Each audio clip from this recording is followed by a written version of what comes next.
Diane in Denmark here. I'm going to be showing you two things in this video. First of all, I'm going to show you Danish Risengrød, the way to make Danish rice pudding. Now, I know many of you will have rice pudding where you live. There's a version of it all around the world. I'm going to show you the Danish version of it, and then I'm going to show you how we make Danish Risalamande. Now, Danish Risalamande is based on using rice pudding, and then we mix it up with whipped cream and chopped almonds and hot cherry sauces poured over it. And basically, Risalamande is the dessert that we have on Christmas Eve when we're having our Christmas dinner in Denmark. So normally in Denmark for Christmas dinner, you will either have duck or you might have roast pork, but the dessert is always Risalamande. Now, it takes 2 days to make it because, first of all, on the first day, which you're going to see in the first part of the video, is Risengrød, which is your basic bog standard rice pudding. And then in my family, the way I was taught to make Risalamande by my DDFIL, that's dearly departed Danish father-in-law. The way he made it was he made the Risengrød on the first day, and then it would be chilled overnight down in his basement, and then the next day he would add the whipped cream and the almonds. And I make it the same way as he did because, you know, I go by my family's recipe. So I hope you'll follow along, because also when we serve the Risalamande on when we're having our Christmas dinner, there is a little game involved, hiding a whole almond, and there's a prize. But anyway, we'll get into that later in the video. The main thing is that I need to get my rice pudding started. And rice pudding, the Danes eat rice pudding a lot, especially in the winter. A lot of my friends will have rice pudding actually as their evening meal, which was kind of crazy for me when I first came to Denmark, 20 years ago. But the Danes have always had this kind of tradition, in the old days of having one night a week would be kind of porridge was served.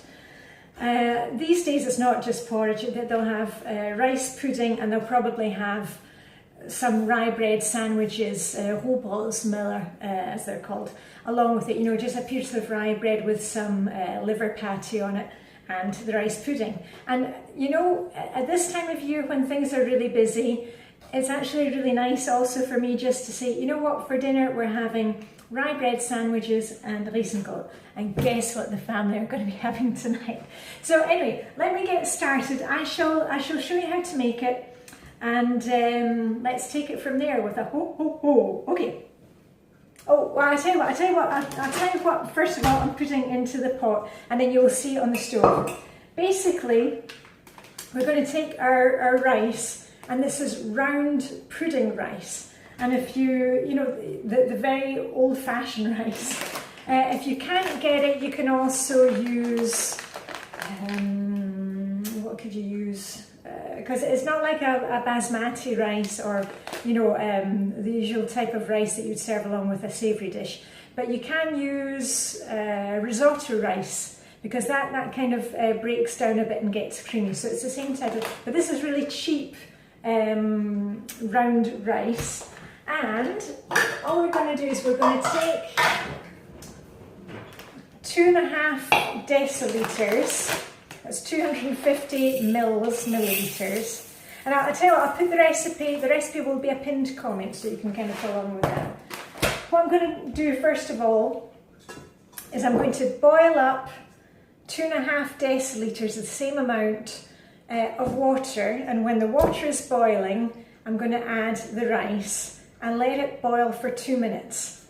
And then after that, and then you'll see it in a minute, but I'm just explaining in advance. Then we're going to turn down the heat, and we're going to slowly add in a litre of milk.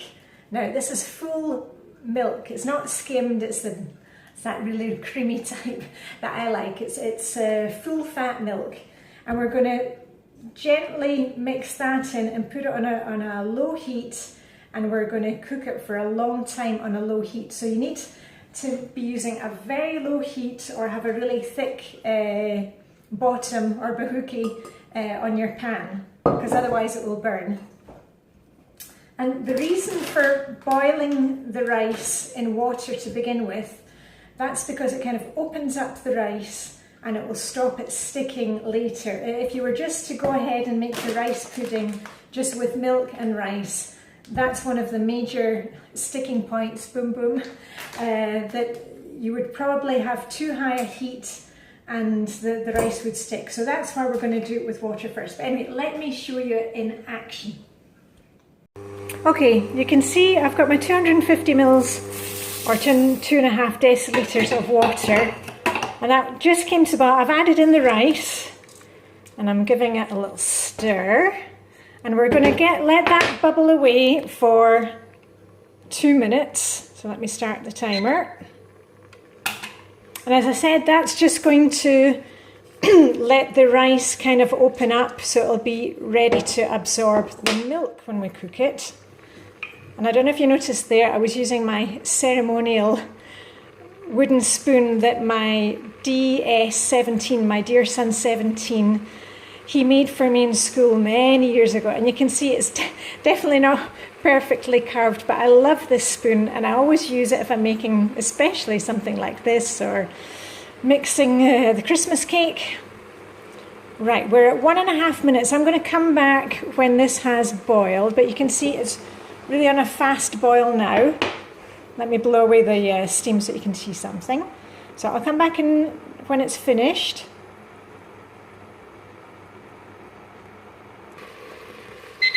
Right, that's the 2 minutes up, and you can see if I can just blow away the steam. Almost all the water has gone. I'm just going to turn it down slightly. And you need to keep stirring at this point, and as I said, we're going to slowly add 1 litre of full fat milk. Okay, I can go back up a bit with heat-wise. And a bit more, and keep stirring at this point, because what you're trying to do is avoid the rice sticking on the bottom.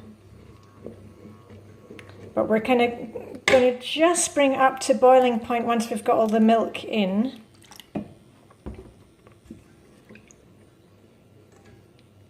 You can see it's definitely beginning to look a lot like Christmas here, because even the Christmas, you've even got a Christmas advent calendar on the milk packets, on the milk things. Right, okay, I'm almost there with the milk. I'm just going to add the last of it now.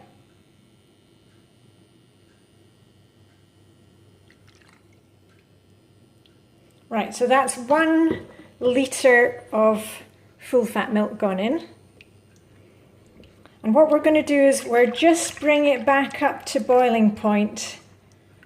But we don't want to, we don't want to scald the milk. I'm just kind of making sure there are no bits, a few bits were stuck on the bottom. Right, and I've got myself a little plate ready for putting my spoon on. We're just about up to boiling point, so I'm gonna just give it one last stir right now. There we are. And I'm going to turn the heat right down. Just going to leave it on 3 and I'll see how I go. And what we're going to do now is we're going to leave this to cook for about 35 to 40 minutes. But what you have to remember here is that it can easily start to burn, or you just got to watch it. So I'm going to come back every 10 minutes or so and give it a stir. So keep resetting your timer, and we'll take a look at it halfway. Right, about 15 minutes is gone. Just have a look. Hold on, I forgot to put in the light. I always switch the lights off when I go out of the room. I think that's my dad. He always, whenever you leave a room, switch off the lights. He used to love saving electricity. Right, and you can see, yeah, we're about halfway there. The rice is beginning to plump up a bit. It's looking very creamy on the top. So I'm just going to put the lid back on and check again. I've turned it down, I'm down at 2. I'm going to leave it for another 10 or 15 minutes. And something that they did in the old days in Denmark, once they had, you know, done the initial process with the water and the rice and adding the milk, bringing it up to the boil, they would put the lid on and put this, wrap it in cloths or blankets and put it in the bed. And that was a way that they could, you know, I don't know, warm up their beds and cook the rice at the same time. I'm not sure I would want to try that. I'm just going to leave it on top of the stove and come back in about 15 minutes. Okay, another 15 minutes is gone, so I'm going to take a look and see. Just a very slow bubble there, you can see it. Oh, right, I think we are just about ready. You can see that there's still a little bit of liquid on the top. But what I'm going to do here is I'm going to switch off the heat and put the lid back on and just let it sit for another 10 or 15 minutes, because it's a hot milky mixture and it will absorb more of the mixtures there, and I don't want it getting too dry. So we will check back on it. I'm just going to switch off. There we are, switched off. Lid back on. I'll leave it for about 15 minutes, 20 minutes to cool down a bit, and then the kids can have some of this as a snack, and as I said, the rest will be used for our Risalamande, for our dessert. Anyway, let's take another look once it has finished cooking and cooled off. Right, I've just taken it over here to show you. This is what it looks like when it is cooled down a bit. You can see there's just a tiny little drop of liquid left. You want it nice and creamy, and the kids are going to get to have this as a snack. And I'm going to keep half of it. I'm going to put the lid on. I'm going to put it downstairs in the basement, in the coldest part of the house where there's no heating. And I'm going to make it into the Risalamande. I'll show you the next part of the video. But let me just show you the toppings, how we use it in Denmark. Let me grab a bowl. There we are, here's a bowl. And there's even Danish songs, which I told you about the Danish Christmas Advent calendars on the television. And there's one that's called Risengrød, which is about elves, Christmas elves. And they even have an episode, well, there's a whole Christmas series once where they always talk about Risengrød, Risengrød. Anyway, I'll try and put a link so you can see it, but they're getting their Risengrød and they're putting on cinnamon. This is what we normally do, cinnamon. We sprinkle of cinnamon, and then we also have a bit of sugar, because remember there's nothing in this. You can also add a bit of salt just to flavour it up, but there's only been rice and water and milk, full fat milk in there, so it's slightly sweet from the full fat milk, but we add a spoonful of sugar over the top, and then it looks like snow. Ooh, all frosty. And then in smør, klædt smør, which is part of the song, is a knob of butter. So I'm going to take that. Let's see if I can roll that on the top. There we go. And then this is also how we do our porridge in the morning. My DD15 and I, it's the same toppings we put on. But there you go. There is your Risengrød with cinnamon, sugar, and knob of butter. Look at that, yummy, yummy. And I think this is going to be my plate. So anyway, that's it for the Risengrød. And in the next part of the video, you will see how we make the Risalamande, and we'll get really Christmassy. So hold on for that. So it's the day after. The family ate half of the Risengrød, half of the rice pudding yesterday, you know, with cinnamon and butter and sugar.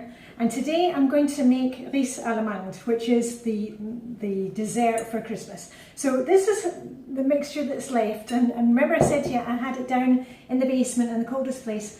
if you don't have the time to wait overnight, go ahead and put it in the fridge. The main thing is that you get your rice pudding really cold, because we're mixing it with cream and some other stuff, and then there's going to be a hot cherry sauce going on the top. So we've got kind of hot and cold, and there's going to be a bit of crunch from almonds and the softness of the cream, so we've got everything going on. So I'll show you what we do. I've got this cold rice pudding, and remember it was only milk and rice, there was nothing else in there. So now we're going to sweeten it up a bit. And normally this is the recipe, as I said to you, that my dearly departed Danish father-in-law, this is how he showed me how to make it, and I make it the same way. And you know, they're in different families, they do different things, but this is our version. So I'm just going to take, this is vanilla sugar, which is a kind of powder, you can see there, and I'm putting in about 3 good teaspoons of it. But you know, taste as you go along and see what you think. First of all, you just mix that in. I'll move down a bit. Just going to give it a wee mix. And the other thing that you're going to put in here is some sugar, because we need to sweeten it up slightly. And then I'm going to take, let me just get another teaspoon here. And I'm going to start with 1 teaspoon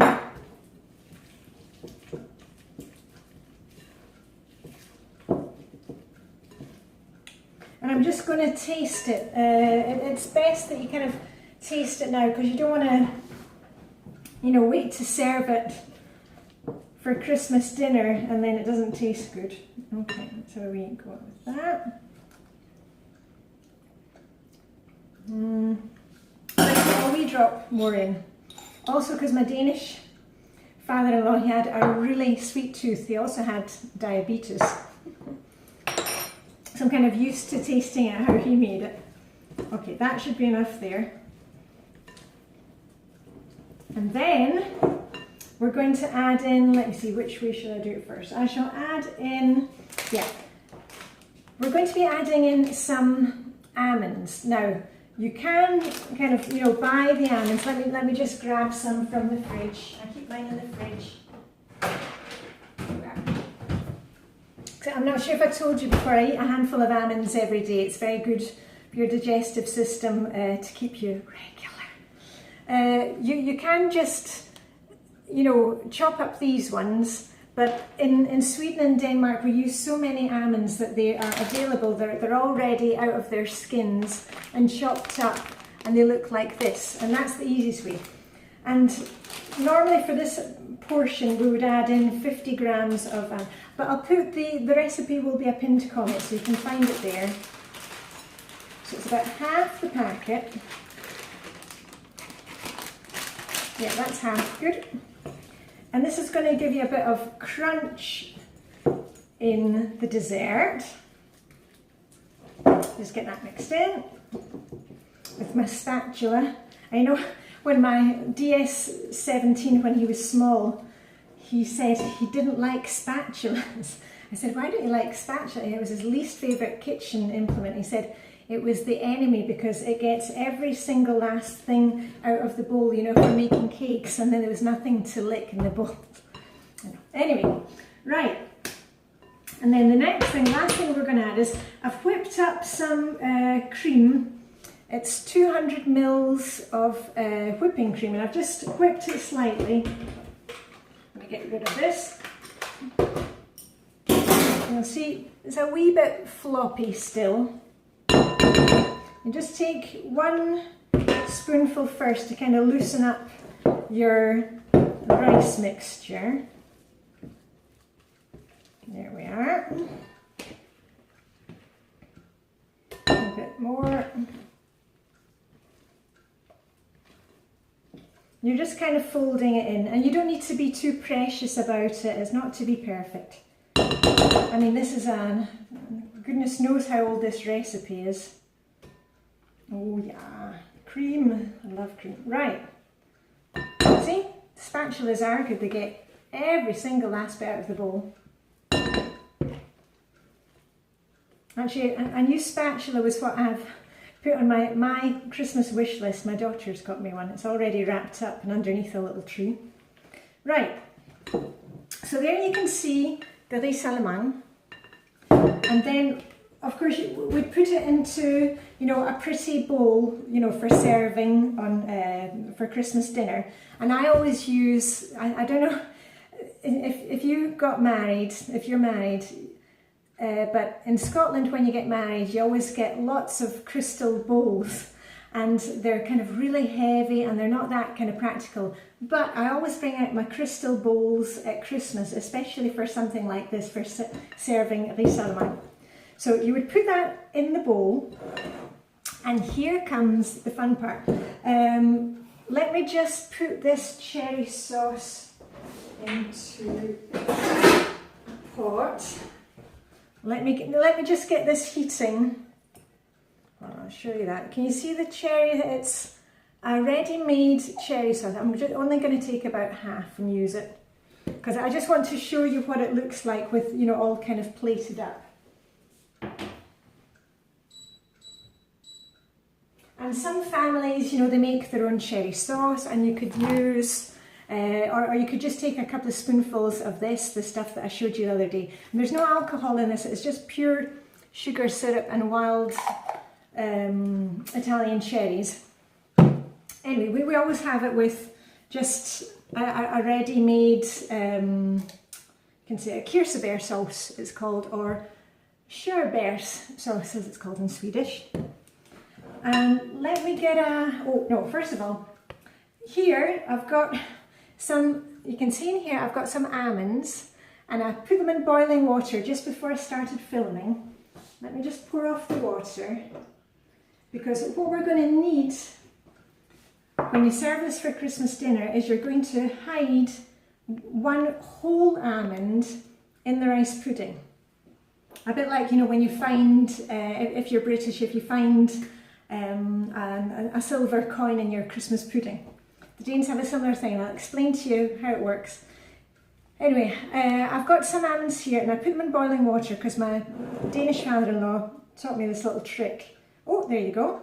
And you just kind of squeeze it and the skin comes right off. Do you see that? There's the skin, it comes right off. And this in Danish, let me just put the camera down a bit. There we are. When you do this to the almonds, take off their skins, you call it et smoote mandler. And also, when you have, you know, if you have a baby, you know, if you give birth, and it was an easy birth, you can say, "Die waren liksom et smoote mandel." It was just like taking the skin off an almond. Okay, and sometimes they can be a bit tricky, but and that's why you've got to have a few of these prepared, because sometimes they break up, and you can't. That wouldn't be good for the person. You know, when we play this game, you've got to find a whole almond. So, oh, and this one is slightly broken as well. I'll do another one. That's why it's always good to do a few of these at a time. Oh, this one's a bit more difficult. Let me try this one.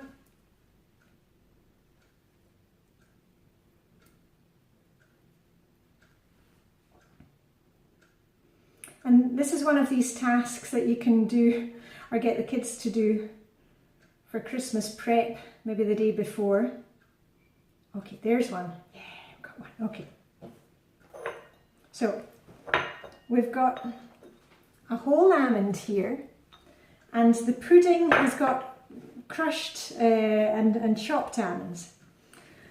And what happens is when you serve it on Christmas Day, you know, you just kind of stir it around in its nice bowl. Let me just check how the hot cherry sauce is coming along. Yeah, good. Okay, I'm just going to switch that off. We don't want to burn it. Right, let me get a plate so I can show you what it's like when it's plated up.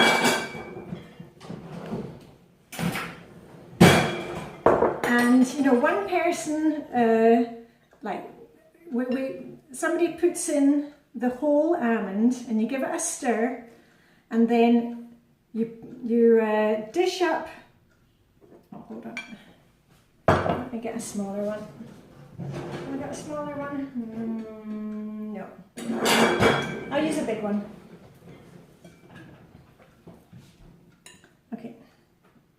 you dish it up and hand it out to everybody, and I'm just gonna, you didn't see me doing that, you didn't see me doing that. And then of course we add on the hot cherry sauce. I would normally put this in a nice jug and hand it round. And there you've got your, we drop more. There you've got your dessert. This is what it looks like. You can see a bit of steam rising from the cherries. And then everybody digs in. You see?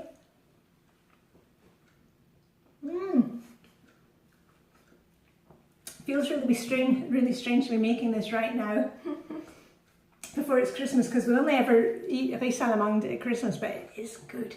It's darn good. Okay. So everybody's kind of eating their dinner. Hold on, let me see if I can find it here. Where's that darn almond? And then when you're eating it, at least in my family,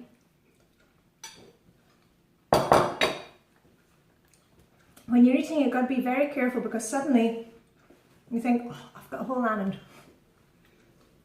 And then the trick is, at least in our family, that you hide it until, you know, everybody's had their pudding.